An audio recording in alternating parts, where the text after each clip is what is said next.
toda otra voz, quita las distracciones en el nombre de Cristo. Amén. Quiero empezar en esta mañana con una pregunta que quiero que pienses. ¿Qué prefieres? ¿Qué prefieres, una mentira que te haga feliz o una verdad que te haga estar triste? ¿Qué prefieres? ¿Una mentira que te haga feliz o una verdad que te haga estar triste? Piénsalo. Si alguien te dijera eso, ¿una mentira que te hace sentirte bien o una verdad que te duela o incluso que te amargue? ¿Qué prefieres? Si seguís las noticias, quizá hayáis escuchado al nuevo presidente electo de Argentina, que ante la situación de gravísima crisis y pobreza que vive el país, en su discurso de inauguración dijo: prefiero decirles una verdad incómoda que una mentira confortable. Os prefiero decir una verdad incómoda que una mentira confortable. ¿Y tú qué prefieres? ¿Qué prefieres escuchar? ¿Una mentira que te deje bien, que te deje cómodo, o una verdad que moleste, una verdad incómoda? Bueno, quizá alguno dice, bueno, depende de qué tema sea, depende de lo que sea, pues preferiría una cosa u otra, pero yo creo que la mayoría, al menos en nuestra mente, diríamos, no, yo prefiero siempre la verdad, y nada más que la verdad. Hay que ir siempre con la verdad por delante. Las mentiras, aunque hoy te hagan sentirte cómodo, pues al final causarán dolor, ¿no? Jesucristo es la verdad, nada más que la verdad y solo la verdad. Y cuando Él hablaba, siempre decía la verdad. A veces esas verdades eran maravillosas. A veces las verdades que decía Jesús dejaba con la boca abierta a la gente.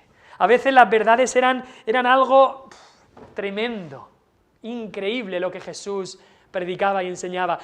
Pero otras veces las verdades que Jesús enseñaba eran incómodas en gran manera, incluso dolorosas, pero no por eso iba a dejar de decirlas. Y Jesús comienza su ministerio público en el pasaje que hemos leído hoy. Jesús lo comienza su ministerio público de enseñanza y es rechazado. Es rechazado en Nazaret porque les dice lo que no querían oír. Les dice verdades incómodas y lo rechazan, porque no querían escuchar las verdades incómodas, preferían escuchar mentiras confortables. Hoy el título de la predicación va a ser Las verdades incómodas de Jesús en Nazaret. El versículo 14 y 15 nos dice que Jesús vino en el poder del Espíritu y volvió a Galilea. Seguramente del versículo 13 al 14 del pasaje ahí en Lucas 4, quizá hay un transcurso de un año. Puede haber pasado un año desde las tentaciones de Jesús hasta que Él va a Galilea y empieza este ministerio allí. Un año en que Jesús hizo su primera purificación del templo en Jerusalén, un año en el que Jesús habló con Nicodemo, como nos dice Juan 3, un año en el que Jesús volvió a Galilea, pero pasó por Samaria y habló allí con la mujer samaritana en Juan 4, y nos dicen los pasajes paralelos que cuando Jesús escuchó que Juan el Bautista había sido encarcelado, entonces Jesús decide volver a Galilea. Galilea está al norte de Israel, es una provincia al norte de Israel y Jesús va allí y nos dice que enseñaba. Tenemos que darnos cuenta que el ministerio de Cristo era un ministerio de enseñanza, de predicación, de discipulado. La gran mayoría del tiempo Él la pasaba enseñando y predicando. Hay algunos que quieren ver solo el aspecto social del ministerio de Jesús. ¡Ay, daba de comer a todos! La iglesia tendría que dedicarse a dar de comer al mundo entero. O que Jesús sanaba. La iglesia tendría que dedicarse a construir hospitales y sanar a la gente. Bueno, no son cosas malas, por supuesto, si podemos ayudar en alimentar o en sanar, no que nosotros tengamos el poder, pero hacer que gente pueda ser sanada a través de hospitales y médicos y enfermeros, no hay nada malo en eso, pero el ministerio de Jesús fue primeramente un ministerio de enseñanza, de predicación, y la labor de la iglesia principal es anunciar y predicar a Cristo. Ahora, ¿qué es lo que predicaba Cristo? Nos dice los pasajes paralelos, como por ejemplo en Marcos 1,14, que predicó el Evangelio. Él enseñaba y predicaba el Evangelio. En Marcos 1,14 dice el Evangelio del reino de Dios. Él predicaba el Evangelio de la gracia, el evangelio de que Él era el Salvador. Ese era su mensaje, no predicaba otra cosa, no predicaba buenas obras, no predicaba otra cosa que el evangelio. ¿Qué significa evangelio? Son buenas noticias, eso significa la palabra, las buenas noticias de salvación del pecado a almas pecadoras y perdidas. Y no nos equivoquemos, cuando pensamos en el evangelio no es un plan de salvación. Muchas veces hablamos del plan de salvación, pero el evangelio no es un plan de salvación, porque un plan no te puede salvar. Piénsalo, un plan no te puede salvar. Muchas veces los bancos te ofrecen, mira, tenemos un plan de inversión, un plan de pensiones, un plan de lo que sea. Pero Dios no nos propone un plan, el evangelio no es un plan de salvación, el evangelio es una persona. Porque solo hay salvación en una persona, que es Jesucristo. Cuando Pablo describe lo que es el evangelio en 1 Corintios 15, dice, este es el evangelio que os he predicado, que Cristo murió por nuestros pecados conforme a las Escrituras, que fue sepultado y que resucitó al tercer día conforme a las Escrituras. El evangelio es la predicación de una persona, de Jesucristo, el único que puede salvar pecadores. Y si piensas, todos los otros profetas en el Antiguo Testamento predicaban no de sí mismos, predicaban a Cristo, hablaban de otro, pero Cristo es el único que se predica a sí mismo. Todos los predicadores después de Cristo predican sobre Cristo, pero Cristo se predicaba a sí mismo. Él mismo era el objeto de la predicación, el tema de la predicación era Él mismo, porque el evangelio, recordarlo, es una persona, es Cristo. Él es el centro del evangelio. Es más, todos los profetas del Antiguo Testamento, los predicadores de la era de la Iglesia ahora, lo que predicamos es, así dice el Señor, así dice la palabra de Dios. Pero la predicación de Cristo era completamente diferente, porque Él podía decir, yo os digo. Si yo me subo aquí y digo, esta es mi opinión, yo os digo, vosotros tenéis todo el derecho de decir, no me importa lo que tú digas, quiero saber lo que dice Dios. Pero Cristo, cuando Él predicaba, Él podía con toda la autoridad, como dice después que predicaba con toda la autoridad Cristo podía decir, yo os digo, porque Él es Dios encarnado. Él es el verbo de Dios, la palabra de Dios encarnada. Eso es Cristo, con toda autoridad. Ahora, ¿dónde predicaba Cristo? Nos dice en el versículo 15 que enseñaba en las sinagogas de ellos. Quizá te suena esa palabra, sinagogas. Ahora los judíos pues siguen teniendo sinagogas. ¿Pero qué eran las sinagogas? En el Antiguo Testamento no encontrarás esa palabra, sinagogas. Desde que los judíos fueron llevados a la cautividad en Babilonia, ¿os acordáis que porque pecaron Dios los llevó 70 años cautivos a Babilonia? Pues desde entonces se comenzaron a reunir en sinagogas. Como estaban fuera de su país, en cada ciudad donde había judíos, se reunieron en grupos pequeños para escuchar la enseñanza de la ley, de la palabra de Dios. Y así continuaron también cuando volvieron, con Zorobabel, con Esdras y Nehemías, cuando volvieron a Israel, siguieron teniendo sinagogas. Ahora, la sinagoga no reemplazaba al templo, porque entonces hubieran roto la ley de Dios, que decía que en el templo se hacían los sacrificios, que ahí es donde se hacía toda la labor de los sacerdotes y levitas, se hacía en el templo. La sinagoga no reemplazaba al templo, sino que la sinagoga servía para reunirse un grupo de personas a leer la ley y a explicar lo que la ley decía. Eso era como funcionaban en las sinagogas. Si había 10 judíos, ya podían formar una sinagoga y entonces también seguramente construían un edificio, a veces bastante simple el edificio, lo construían y se reunían.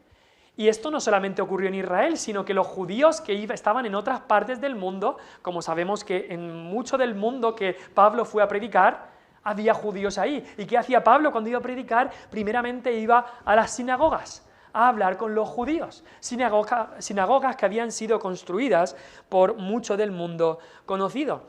Estas sinagogas no tenían un ministro, un pastor a tiempo completo, sino que eran lideradas por ancianos y había entre ellos uno principal.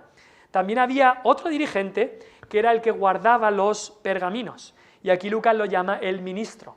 Entonces así es como funcionaba una sinagoga, y allí fue Cristo.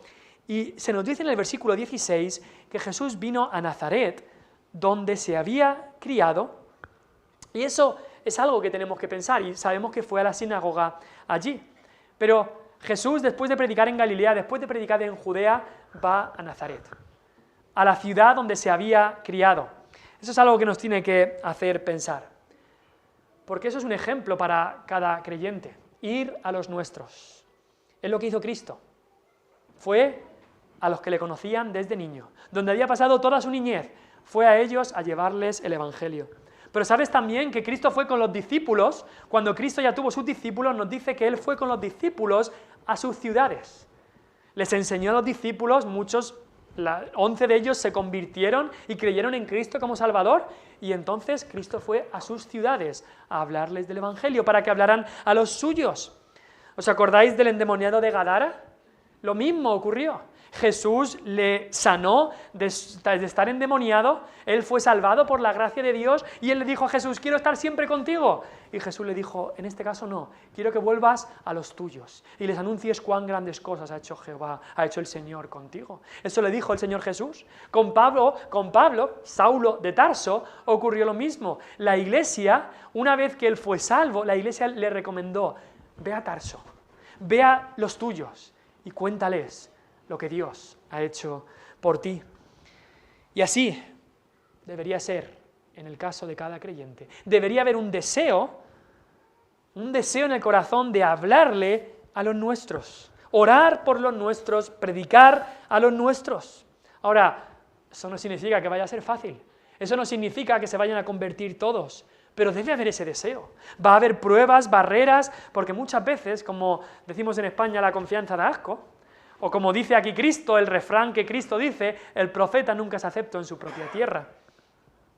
Pero si no hay ese deseo, si un cristiano no hace esto ni hay ese deseo en el corazón, entonces déjame dudar si en verdad hay un corazón de carne dentro de ti, o sigues teniendo un corazón de piedra, porque ese deseo debería estar.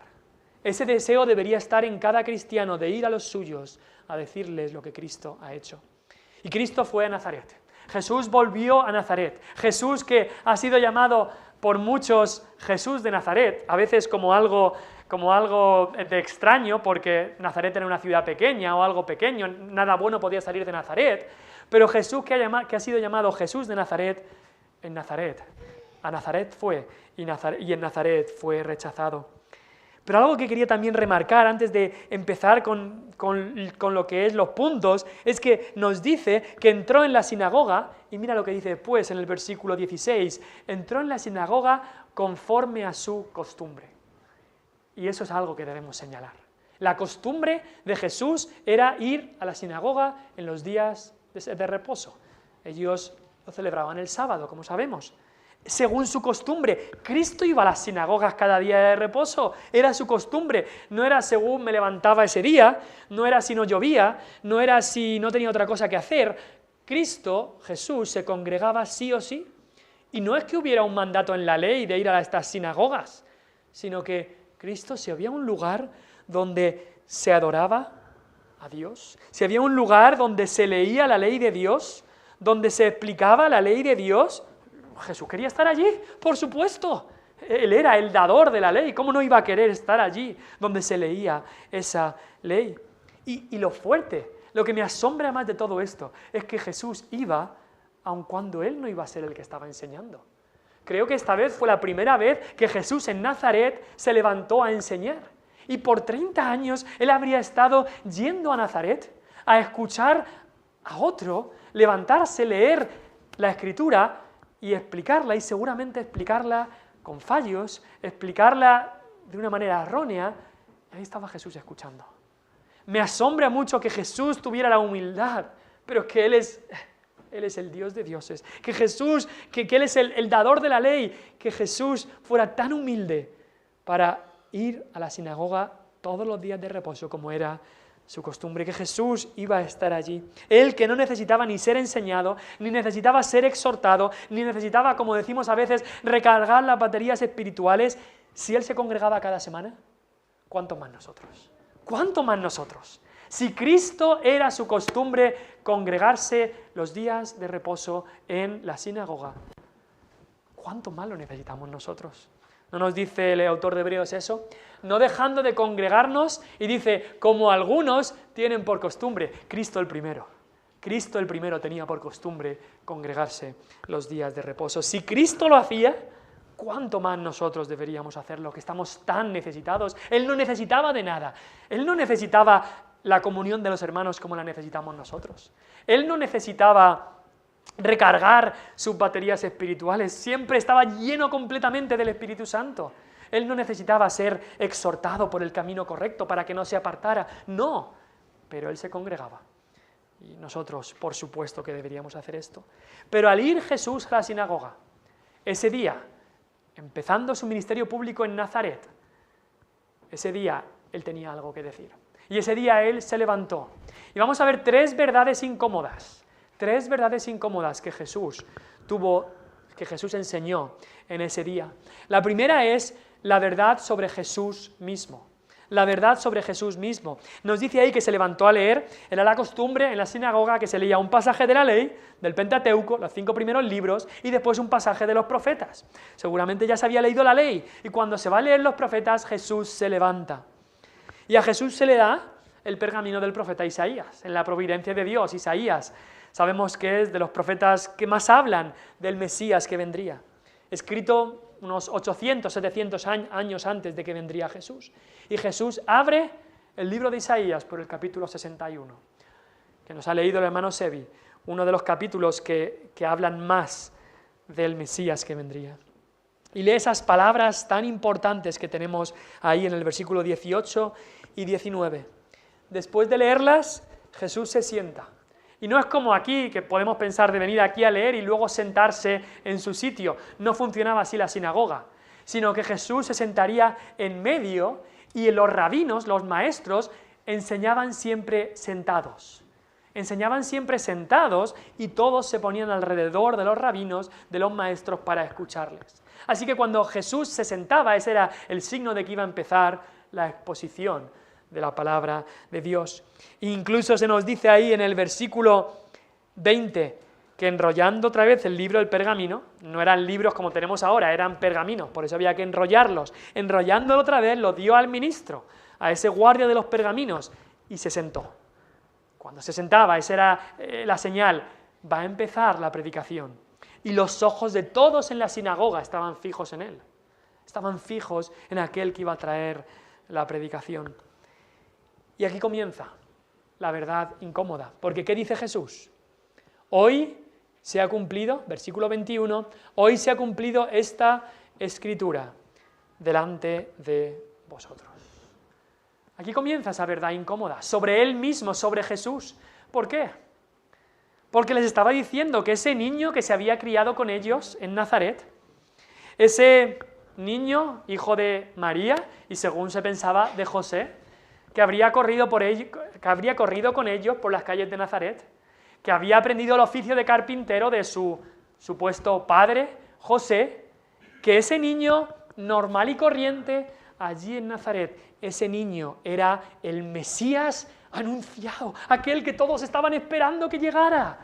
Ese niño era el Mesías anunciado, era el Hijo de Dios, era el Rey de Reyes, era el soberano Señor de sus vidas y era el Salvador de sus pecados.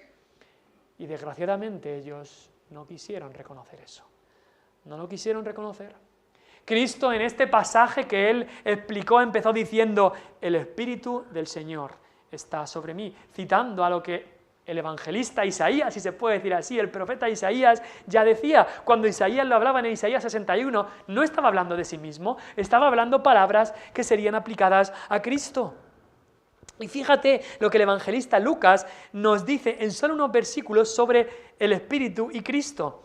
Mira cómo en la tentación de Cristo, ya en el bautismo nos dice que el Espíritu descendió como paloma, en el versículo 22, descendió el Espíritu Santo sobre él en forma corporal como paloma, 3:22, pero luego en el 4:1 dice Jesús lleno del Espíritu Santo.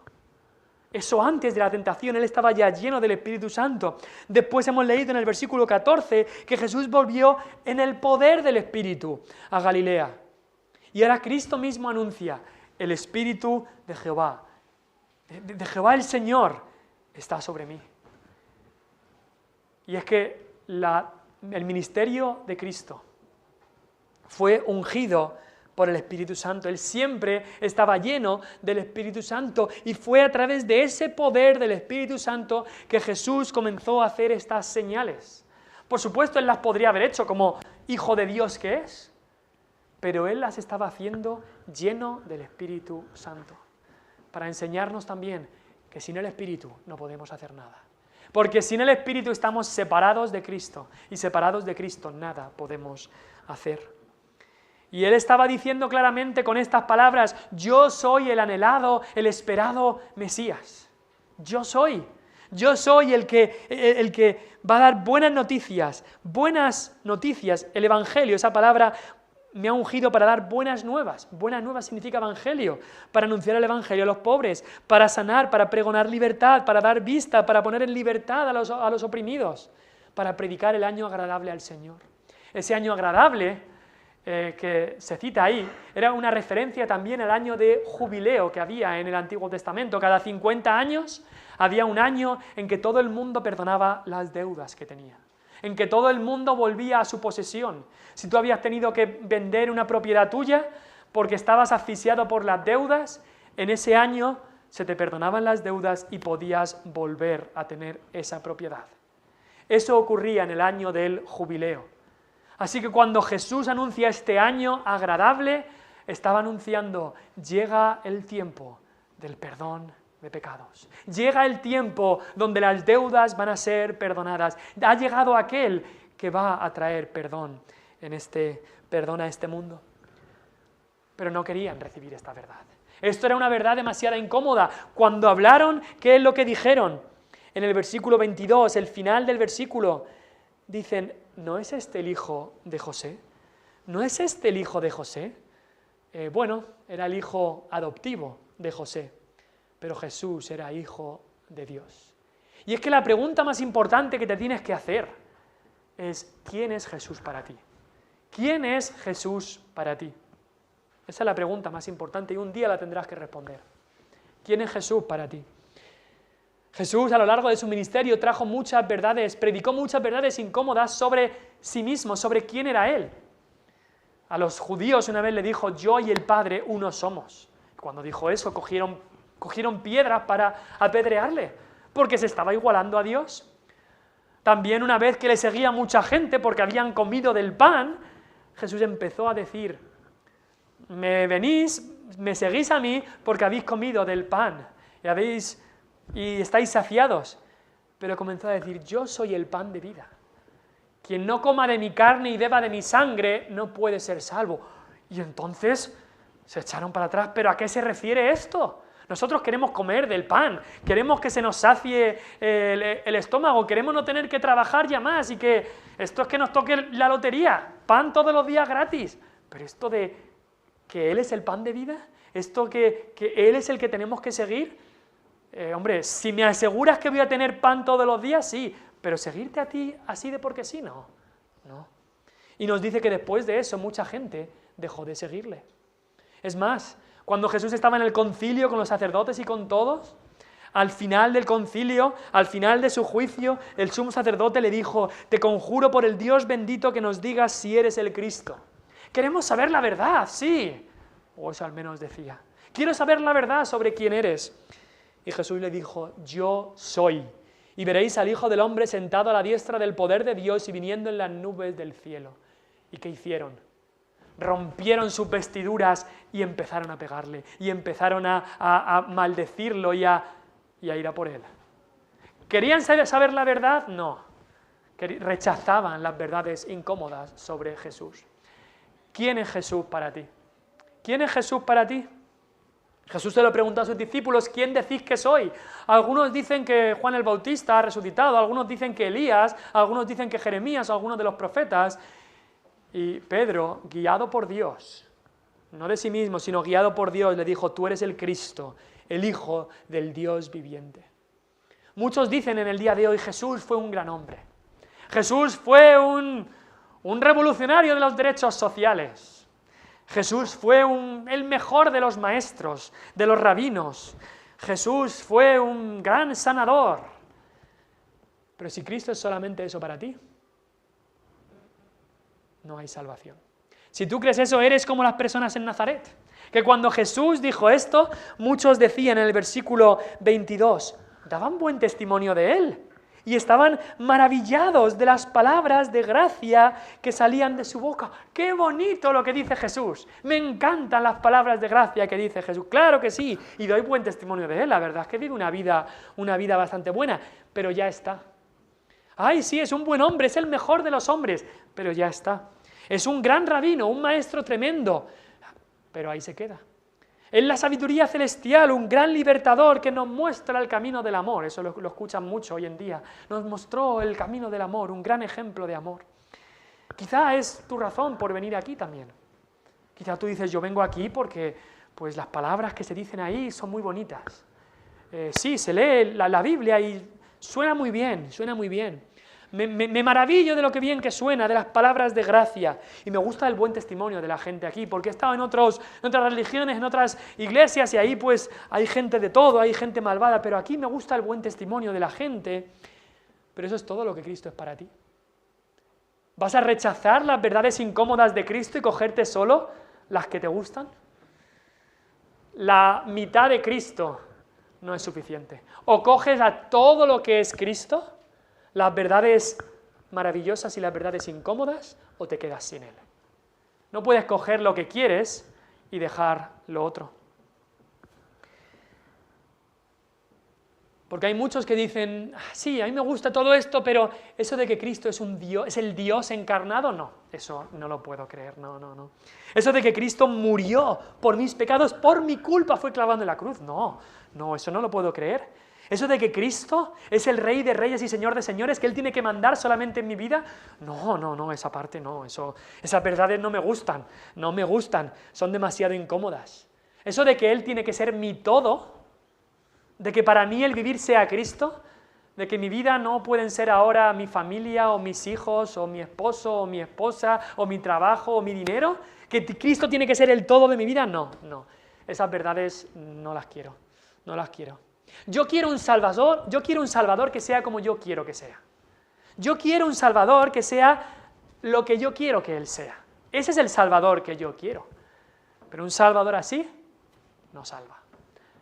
O aceptas o recibes a Cristo entero, completo, o no le recibes. Y en Nazaret Él fue rechazado. La primera verdad incómoda que Él dijo es la verdad sobre sí mismo. ¿Quién es Cristo? Tienes que pensar, ¿qué piensas sobre Él? La segunda verdad incómoda que Cristo trajo fue la verdad sobre los oyentes. Porque Cristo no solamente vino a hablar sobre quién era Él, pero Cristo, que sabe lo que piensa cada persona, que sabe lo que somos mejor que nosotros mismos, Él sabía lo que estaban pensando los de alrededor, los oyentes en la sinagoga. Porque Jesucristo conoce todo lo que hay en el corazón del hombre.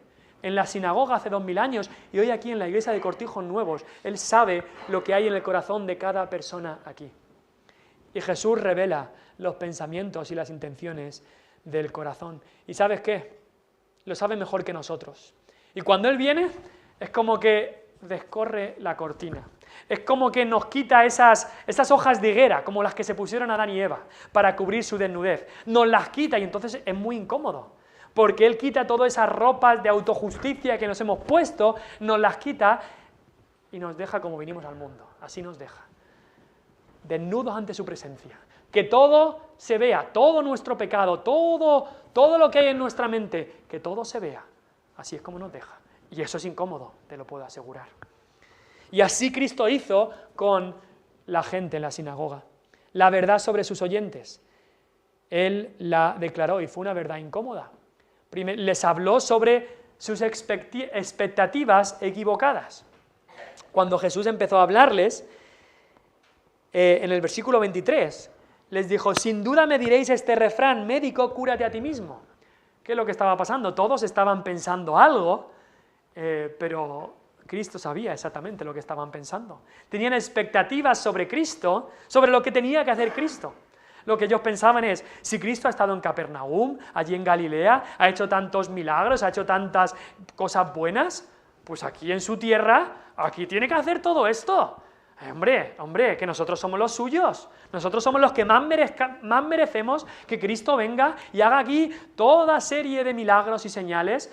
Y entonces, pues a lo mejor nos pensamos si creen en Él. Pero tiene que demostrar todo esto. Médico, cúrate a ti mismo. En otras palabras, demuestra lo que dices. Tú estás diciendo algo, pues venga, haz milagros. Eso es lo que queremos. Queremos que vengas a hacer milagros. Queremos que vengas a darnos lo que nosotros queremos. Eso es lo que le estaban diciendo. Tenían esas expectativas sobre Jesús. Es más, sabemos que las expectativas que muchos tenían sobre el Mesías era un Mesías que le liberaría de la opresión romana. Se olvidaban de que el mayor problema era sus pecados. No era la opresión romana. No era el imperio romano que los estaba subyugando. Ese no era el mayor problema que tenían, por supuesto. Era su pecado. Pero se olvidaban de eso. Pero Jesús les hace ver sus expectativas equivocadas. Jesús también les habla sobre su rechazo. Y Cristo lo anuncia. Como ellos tenían ese refrán en la cabeza, médico, cúrate a ti mismo, pues entonces Jesús les dice otro refrán. El profeta no es acepto en su propia tierra. Ningún profeta es aceptado en su propia tierra. Eso es lo que les dice Jesús. Les anuncia ya, me estáis rechazando, me vais a rechazar. Les anuncia que en su corazón había un rechazo hacia Jesús, hacia lo que Él era.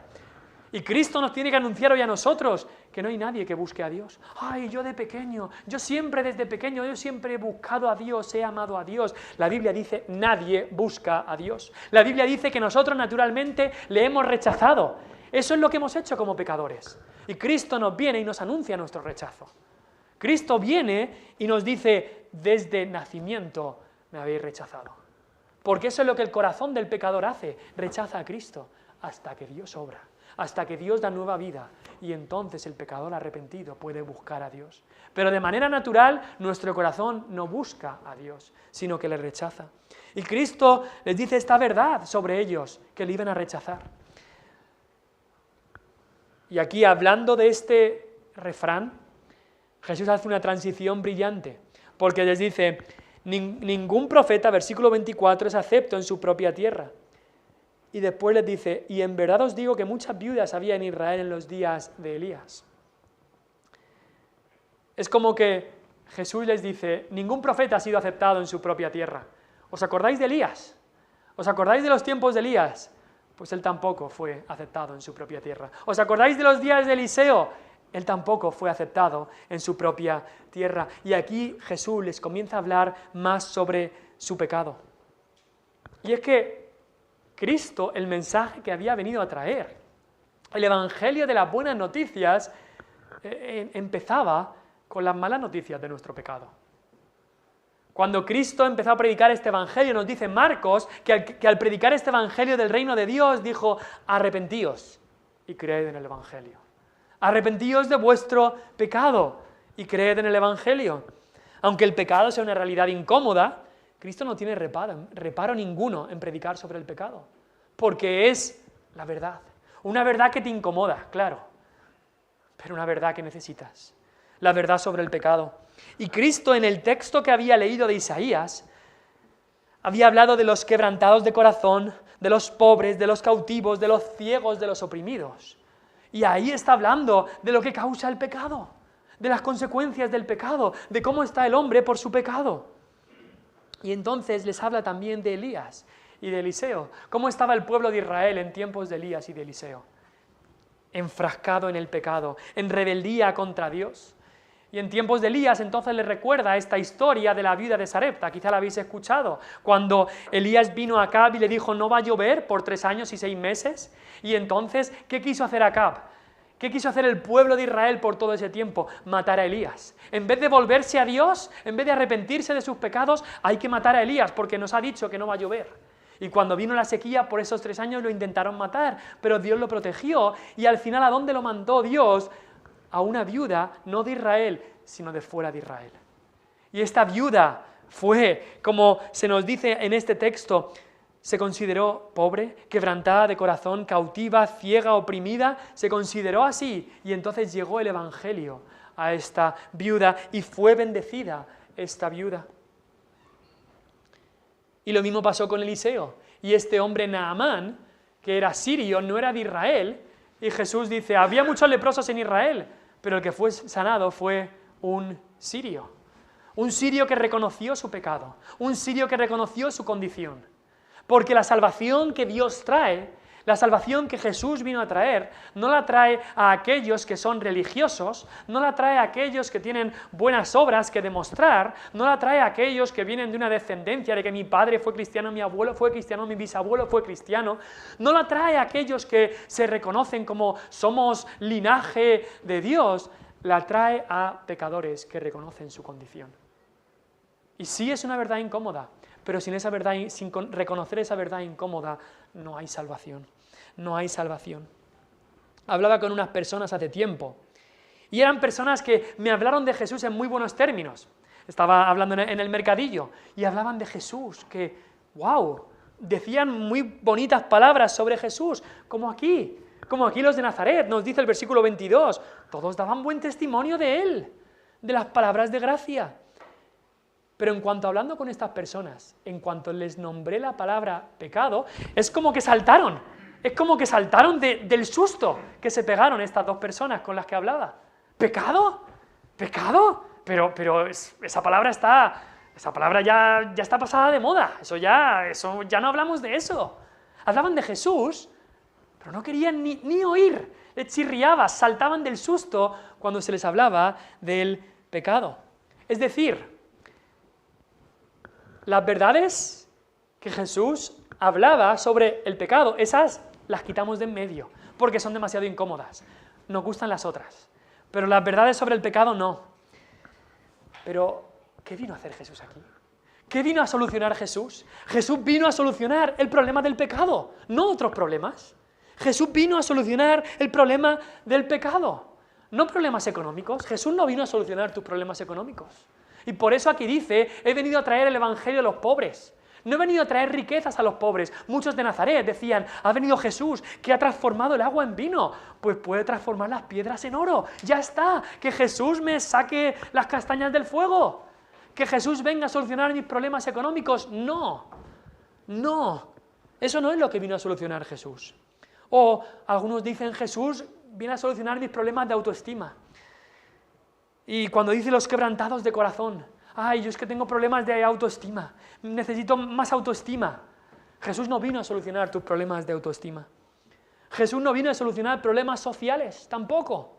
Ay, estamos oprimidos por los romanos, cautivos por los romanos, sirviendo a los romanos en esclavitud. Jesús, sálvanos de esto. Pues los romanos siguieron siendo el imperio opresor en Judea después de que se fue Jesús. Jesús no vino a solucionar eso. Ay, Jesús, que venga a solucionar mis problemas físicos, mis enfermedades. Que Jesús venga a eso. Y alguno dirá, bueno, pero Jesús no sanó a gente. Sí, sanó a gente. Pero gente que luego volvió a tener enfermedades. Y gente que luego murió. Jesús no sanó a alguien para que viviera para siempre. Lázaro fue resucitado y luego murió. El hijo de la viuda de Naín fue resucitado y luego murió. El paralítico, pues, se levantó, pero luego también murió como todos. Las sanidades que hizo Cristo eran solamente una ilustración de que Él tenía poder y de la sanidad espiritual que Él vino a traer. El problema que Jesús vino a solucionar no era el problema económico, ni problemas de autoestima, ni problemas físicos, ni problemas sociales. El problema que Jesús vino a solucionar es el problema del pecado.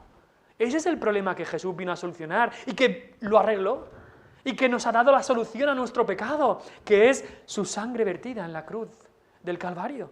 Eso es lo que Cristo vino a hacer. Él salvará a su pueblo de sus pecados. Eso es lo que Él vino a hacer. Pero esas verdades no nos gustan. Esas verdades nos incomodan. Porque entonces tengo que reconocer que soy pecador. Entonces tengo que reconocer que yo no me puedo salvar por mí mismo. Entonces tengo que reconocer que yo soy el culpable. No las circunstancias, sino yo soy el culpable. Entonces esas verdades de Jesús me incomodan. Esas las dejo. Cojo las otras. Ay, qué bonito que Él sanó a gente. Ay, qué bonito que Él alimentó a los 5.000. Pero las verdades sobre el pecado, esas no las quiero. Así dicen muchos, desgraciadamente. La verdad sobre quién es Jesús, la verdad sobre sus oyentes, pero también Jesús habló sobre la verdad incómoda sobre el propósito de Dios en la salvación. Y esto fue lo que más les enfadó. lo que desató la ira de los de Nazaret. Cristo les estaba diciendo que Él salva no a los religiosos, no a los que provienen de una descendencia privilegiada, sino que Él salva a todo aquel que humildemente viene a Él y le recibe arrepentido de sus pecados creyendo en Él. A los suyos vino, dice Juan 1:12. Vino a los suyos, vino a Israel, vino a Galilea, vino a Nazaret, a donde se había criado. A los suyos vino, pero los suyos no le recibieron. Mas a todos los que le recibieron, ¿y qué es recibirle? ¿Recibirle como el que me va a hacer rico? ¿Recibirle como aquel que me va a sanar de mis enfermedades? ¿Recibirle como aquel que nos va a liberar de los romanos? No. Dice, a todos los que le recibieron, a los que creen en su nombre. Eso es recibirle. Creer que Él es el Salvador de mis pecados. A los que creen en su nombre, les dio el derecho de ser hechos hijos de Dios. Y eso Cristo lo abrió, incluso más allá de Israel, a todo aquel, sea de Israel o de donde sea. Y eso no lo aguantaban. Estos judíos tenían un orgullo nacionalista tremendo, un orgullo espiritual. Nosotros somos el único pueblo de Dios. Incluso aquí en Nazaret lo llevaban más alto. Es que está bien que hayas hecho cosas en Capernaum, pero nosotros somos tu pueblo, tienes que hacerlo aquí. Y muchos quieren así a Jesús. Solo quieren las bendiciones para nosotros.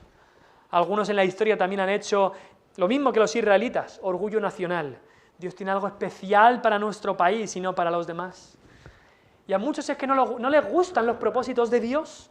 Estas verdades les incomodan. ¿Cómo que Dios puede salvar a cualquiera? No.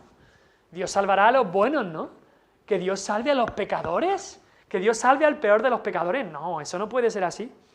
Algunos se enfadan cuando se habla de la gracia sublime de Dios, no les gusta, esa verdad les incomoda. Algunos dicen, quizá lo has escuchado, yo no puedo creer que alguien tan rematadamente pecador como Hitler, si Hitler se arrepintiera de sus pecados en su lecho de muerte y creyera en Cristo Jesús como Salvador, ¿podría ser salvo? La Biblia nos dice sí. Todo aquel que de verdad arrepentido venga a Cristo y crea en Él, puede ser salvo. Todo aquel. Pero nosotros decimos, no, estos no. No, aquellos tampoco. No, estos no. ¿Y qué si Dios quiere salvar a la persona que más daño te ha hecho en tu pueblo? ¿Qué si Dios la quiere salvar? ¿Y qué si Dios quiere salvar a aquella persona que tu familia y su familia lleváis enfrentados por mucho tiempo? ¿Qué si Dios quiere salvar a esa persona? Vas a decir, no, a esa persona no puede. No, eso es lo que estaban diciendo ellos. Eso es lo que estaban diciendo ellos. Dios tiene que hacer lo que nosotros queremos que haga. Jesús que salve a los que yo quiero que Él salve.